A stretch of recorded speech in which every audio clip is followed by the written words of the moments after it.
मेष राशि वालों की शनि की साढ़े साथी ने कमर तोड़ रखी है। खर्चे खत्म होने का नाम ही नहीं ले रहे हैं और भी न जाने नाना प्रकार की परेशानियों का सामना करना पड़ रहा है। कार्य क्षेत्र के अंदर भी आप लोगों को परेशानियों का सामना करना पड़ रहा है। इसके साथ ही गुरुदेव भी अभी वक्री अवस्था के अंदर चल रहे हैं, जिसकी वजह से आप लोगों को भाग्य का सपोर्ट भी पूरे तरीके से नहीं मिल पा रहा है। लेकिन अब चार चार पांच पांच ग्रहों का जो गोचर है वो आप लोगों के एकादश भाव के अंदर होने जा रहा है। एकादश भाव आपकी इच्छाओं की पूर्ति का भाव है, जिसकी वजह से अब तक जो आपने एफर्ट्स लगाए हैं उनका कोई आप लोगों को फल नहीं मिल रहा था, लेकिन अब समय आ गया है, आपको अपने लगाए हुए एफर्ट्स का फल मिल ही जाएगा। क्योंकि एकादश भाव हमारी इच्छा पूर्ति का भाव है, जिसके अंदर पांच पांच ग्रहों का गोचर हो रहा है। तो आप लोगों को अब तक जो भी समस्याओं का सामना करना पड़ रहा था, आप लोगों के इच्छाओं की पूर्ति नहीं हो पा रही थी, जो काफी टाइम से मन के अंदर दबी हुई थी, खर्चे इतने ज्यादा बढ़ रहे थे जिसकी वजह से आप अपनी इच्छाओं की पूर्ति नहीं कर पा रहे थे। आपको नए नए आय के स्रोत नहीं मिल पा रहे थे, लेकिन अब आप लोगों को आय के कई स्रोत मिल सकेंगे, कई तरीके की लाभ की प्राप्ति हो सकेगी और आपकी सभी इच्छाओं की पूर्ति हो सकेगी। तो आप लोग वीडियो के एंड तक बने रहिएगा। साथ के अंदर मेरे वीडियो को पूरा देखकर ही उसके बाद किसी लाइक कर दीजिएगा, शेयर कीजिएगा और बेल आइकॉन का बटन दबाना मत भूलिएगा। जय श्री कृष्णा। मैं निधि जोशी आप लोगों का अपने एस्ट्रो निधि चैनल पर तहे दिल से स्वागत करती हूँ।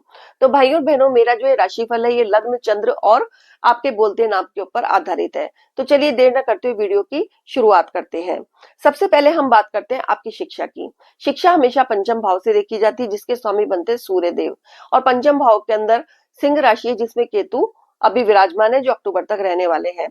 तो और सूर्य देव आपके एकादश भाव के अंदर बैठे हुए हैं। जिन बच्चों में कॉन्फिडेंस की कमी हो रही थी, बात बात के अंदर आप लोगों को कंफ्यूजन बढ़ रहा था, आप पढ़ने बैठते थे लेकिन आपका मन का भटकाव चला आ रहा था, तो और साथ के अंदर कई प्रतियोगी परीक्षाएं दे रहे थे लेकिन उसके अंदर आप लोगों को सफलता नहीं मिल पा रही थी, लेकिन अब आप लोगों की सभी इच्छाएं पूरी हो सकेगी, क्योंकि सूर्य देव एकादश भाव के अंदर बहुत अच्छा प्रभाव देते हैं। और जो लोग सरकारी परीक्षाओं की तैयारी कर रहे थे उन लोगों को भी इसके अंदर सफलता मिल सकेगी।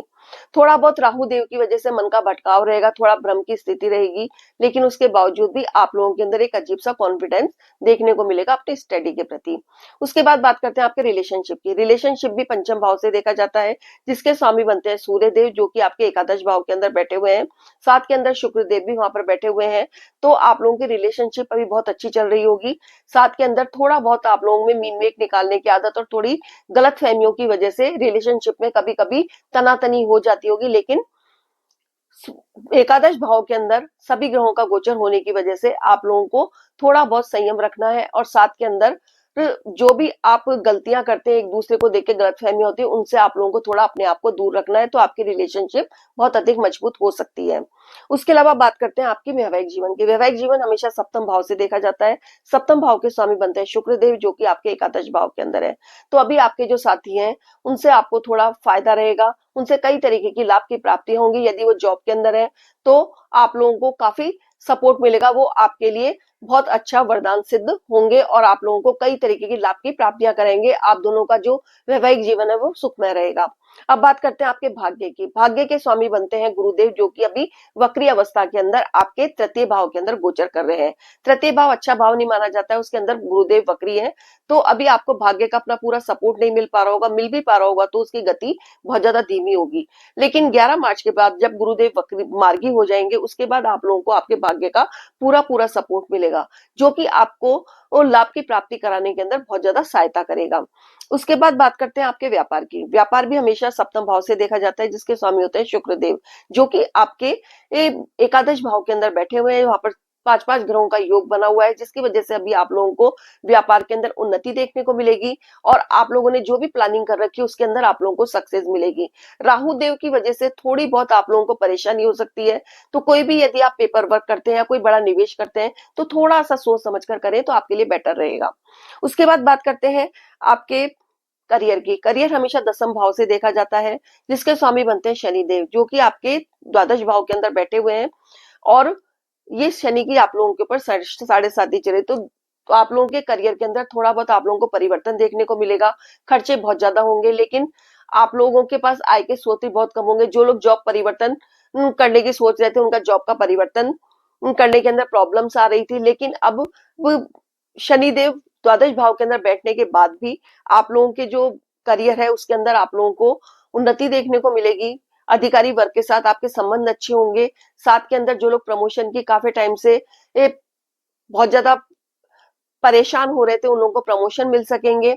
और जिनके जो लोग जॉबलेस थे, उन लोगों को एक अच्छी सी जॉब मिल सकेगी। भले ही इसकी गति धीमी होगी, क्योंकि शनिदेव आपके कर्म भाव के स्वामी है और वो आपके द्वादश भाव के अंदर बैठे हुए हैं। लेकिन उसके बावजूद भी सभी ग्रह इच्छा पूर्ति के घर में बैठे हुए हैं, तो आपकी जो जो भी डिजायर्स है वो सब पूरी हो सकेंगी। अगर आप अभी इस महीने कोई प्रॉपर्टी वगैरह लेना चाहते हैं, कोई भूमि खरीदना चाहते हैं, तो ये समय आप लोगों के लिए अच्छा है। कोई व्हीकल वगैरह खरीदना चाहते हैं, तो ये समय आप लोगों के लिए अच्छा है। इसके अलावा आप लोगों का अभी सोशल सर्किल है, उसके अंदर थोड़ा बहुत भ्रम की स्थिति पैदा हो सकती है। आप लोगों के मित्रों के बीच गलतफहमी की स्थिति पैदा हो सकती है। और साथ के अंदर आप लोगों के जो आय के स्रोत हैं, उसके अंदर आप लोगों को थोड़ा एफर्ट्स लगाने की जरूरत है। यदि आप एफर्ट्स लगाएंगे तो आपकी सभी इच्छाओं की पूर्ति होगी। इसके साथ ही आप लोगों के जो बड़े भाई बहन है, उनके साथ भी थोड़ी गलतफहमी की स्थिति पैदा हो सकती है। तो आप लोगों को इन बातों का ध्यान रखना है, किसी भी तरीके की गलतफहमी के अंदर नहीं फंसना है और अपने फ्रेंड सर्किल और बड़े भाई बहनों के साथ सामंजस्य बना के रखना है। साथ के अंदर अब बात करते हैं आपके स्वास्थ्य की, कि स्वास्थ्य किस तरीके का रहेगा। यदि इंसान का स्वास्थ्य अच्छा रहता है, तो उसके सब तरीके की जो समस्या है वो वैसे ही खत्म हो जाती है और उसका मन खुश रहता है। तो स्वास्थ्य की दृष्टि से देखा जाए तो आप लोगों का स्वास्थ्य अच्छा कहा जा सकता है, क्योंकि मंगल देव जो आपके लग्नेश है, वो जाके आपके एकादश भाव के अंदर बैठे हुए हैं, जिसकी वजह से आप लोगों का स्वास्थ्य की दृष्टि से आप लोगों का ये महीना अच्छा रहेगा। लेकिन मौसमी बीमारियां थोड़ा परेशान कर सकती है। इन्फेक्शन की थोड़ी प्रॉब्लम हो सकती है, चाहे वो स्किन इन्फेक्शन हो, चाहे आपका चेस्ट का इन्फेक्शन हो, कफ हो या फिर कोल्ड हो, तो इस तरीके की परेशानी आपको परेशान कर सकती है। लेकिन यदि कोई लंबे टाइम से आपकी बीमारी चली आ रही है, तो आप लोगों को उसके लिए डॉक्टरी सलाह लेने की जरूरत है।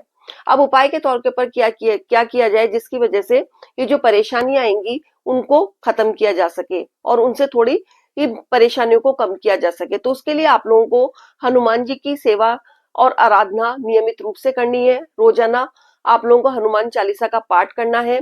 इसके अलावा आप लोगों को सूर्य देव को रोजिना अर्घ्य देना है और गायत्री मंत्र का जाप नियमित रूप से करना है। यदि आप ये सभी उपाय करते हैं, तो मार्च के महीने के अंदर जो आप लोगों की थोड़ी बहुत परेशानियां आएंगी, उन सब से आप लोगों को निजात मिल सकेगी। अब मैं अपनी वाणी को यहीं पर विराम देती हूँ। अगर आप लोगों को मेरा वीडियो पसंद आया तो प्लीज मेरे वीडियो को लाइक कीजिएगा, शेयर कीजिएगा, बेल आइकॉन का बटन दबाना मत भूलिएगा, ताकि मेरे वीडियो के सभी नोटिफिकेशन आप लोगों को समय समय पर मिलते रहे। सेफ रहिए, स्वस्थ रहिए। धन्यवाद। जय श्री कृष्णा।